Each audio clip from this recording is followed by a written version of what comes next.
দাদা বলে ডাকতাম, দাদা সরকার তো অনেক সুযোগ সুবিধা দিচ্ছে মুক্তিযোদ্ধাদের জন্য, তুমি আবেদন করতেছো না কেন? তার সরল উক্তি, আসলে বসিয়ে দিবে, এমপি মন্ত্রী বানাবে, এই জন্য মুক্তিযুদ্ধ করি নাই। আমি মুক্তিযুদ্ধ করেছি আমার যোগ্যতার যে কর্ম করার অধিকার রাখে, ওই অধিকারটুকু যেন আমি স্বাধীনভাবে ভোগ করতে পারি। কত সুন্দর, কত চমৎকার কথা। আজ আমাদের সমাজে কি দেখতে পাচ্ছি? মুক্তিযোদ্ধাদের মধ্যে বিভাগ। কেন? মুক্তিযোদ্ধাদের কোন দলের জন্য মুক্তিযুদ্ধ হতে পারে না। মুক্তিযোদ্ধা হবে শুধু একটি দল, মুক্তিযোদ্ধার দল বাংলাদেশ। মুক্তিযোদ্ধার দলের একটি মানচিত্র, এর ভিতরে কোনো দলের মুক্তিযোদ্ধার দলের বলে কোনো পার্থক্য করা যাবে না। মুক্তিযোদ্ধারা একটি দল, একটি দল। আবারও বলবো, মুক্তিযোদ্ধাদের কোন দল নাই, একটি দল, শুধু বাংলাদেশ, বাংলাদেশের মানচিত্র। আমরা ওই পাশে ব্ল্যাক আসলো, শত সম্মান জানিয়ে মুক্তিযোদ্ধাদের দিন শুরু করতে পারবো না। সেই ৭১-এর শহীদ মুক্তিযোদ্ধা এবং প্রয়াত মুক্তিযোদ্ধা, জীবিত মুক্তিযোদ্ধাদের সশস্ত্র সেলুট জানাই। সেই সাথে বাংলাদেশের আবহাওয়ার পরিবর্তনের জন্য জুলাই আগস্টের যে বর্বরতার সৃষ্টি হয়েছিল এবং যারা শহীদ হয়েছে, যারা আহত হয়েছে, তাদেরকে শ্রদ্ধা করে কেন আমাদের সংগ্রাম করতে হবে? আমাদের কেন অর্থনৈতিক মুক্তি স্বাধীনতার জন্য কেন সংগ্রাম করতে হবে? আমাদের এই জুলাই আগস্টের সংগ্রামে যেন আমাদের দেশের শেষ সংগ্রাম হয়। আমাদের এখন সংগ্রাম হলো অর্থনৈতিক মুক্তি। আমাদের পার্শ্ববর্তী দেশ, আপনারা জানেন, আমাদের বারবার চোখ রাঙায় বিভিন্ন অর্থনৈতিক দিক দিয়ে আমাদের চাপিয়ে রাখার জন্য, দাবিয়ে রাখার জন্য।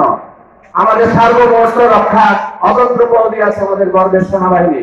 আমরা যারা জীবিত মুক্তিযোদ্ধা আছি, আমরা যারা সরকারি বিভিন্ন সেক্টরে বিভিন্ন দপ্তরে কর্মরত আছি, আমরা সাধারণ নাগরিক, আমরা যদি নিজের অবস্থান থেকে চেষ্টা করি, মুক্তিযোদ্ধারা যখন অস্ত্র ছিল না, অস্ত্রবিহীন রাজনীতিরা যদি দেশ স্বাধীন করতে পারে, আমরা আমাদের অর্থনৈতিক মুক্তির জন্য ২০ কোটি বাঙালি যদি আমরা দাঁড়িয়ে যাই, আমাদের অর্থনৈতিক মুক্তি অর্জন করা সম্ভব। আমাদের সমাজ থেকে দুর্নীতি দূর করা সম্ভব। দুর্নীতি শুধু মুখে বললে হবে না, আমরা যদি উচ্চারণ করি, আমি যদি এই জায়গায় উচ্চারণ করি, আমি ভালো হয়ে যাব। সকলে যদি এই শব্দটি ব্যবহার করি, আমি ভালো হয়ে যাব। আপনাদের ভালো হতে হবে, এই শব্দটাকে ব্যবহার করার প্রয়োজন মনে করি না। আপনারা আমার সাথে একমত আছে? আমি ভালো হয়ে যাব, তাহলে আমাদের অর্থনৈতিক মুক্তি আসবে। আমরা ইন্ডিয়ার পার্শ্ববর্তী জায়গায় কিছু হলে আমাদের মুক্তি দেয়, আলু পেঁয়াজ বন্ধ করে দেব।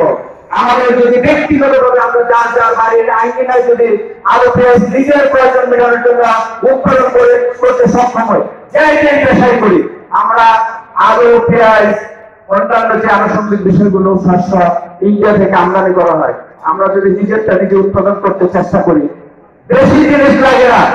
আপনি পেঁয়াজের জন্য অল্প জায়গা আমরা যদি ব্যবহার করি, আলুর জন্য অল্প জায়গা ব্যবহার করি, ইন্ডিয়া থেকে আনতে হবে না। আমি মনে করি আগামী ১ বছরের মধ্যে আমাদের দেশ স্বাস্থ্য হবে।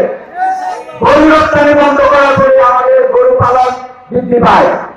ইন্ডিয়া থেকে আমাদের কোনো গরু আমদানি করতে হয় না, কিন্তু আমাদের কেউ বলতে পারে না যে আমাদের গরুর জন্য কুরবানি দিতে পারে নাই। এখন আমাদের প্রতিটা কুরবানিতে দেখা যায় মাঝে বাজারে গরু উচ্ছিষ্ট থাকে। এর কারণ কি? আমরা পশুপালন শুরু করেছি। অনুরূপভাবে আমাদের কৃষি বিপ্লব ঘটাতে হবে। পার্শ্ববর্তী দেশের মুখামুখি যেন আমাদের থাকতে না হয়। আমাদের স্বাধীনতা সংগ্রামের সুফল ভোগ করার জন্য আমাদের সকলের ঐক্যের ভিত্তিতে কাজ করতে হবে, যেন কোনোভাবে আমাদের ঐক্যে ফাটল না ধরে। দেশের জন্য আমাদের একটি কথাই থাকবো, আমরা সকলে এক। দেশের জন্য আমরা ভোগ পেতে দেবো। যেমন ১৯৭১ সালে এই যে বীর মুক্তিযোদ্ধারা নিজের সংসার, পরিবার, পরিজনের কথা বাদ দিয়ে যুদ্ধে ঝাঁপিয়ে পড়েছিল, আমরা আজ এই ২০১৪ সালে এই সম্পর্কে বলিয়ান হতে চাই যে আমরা দেশের জন্য এক বিন্দু ছাড় নয়।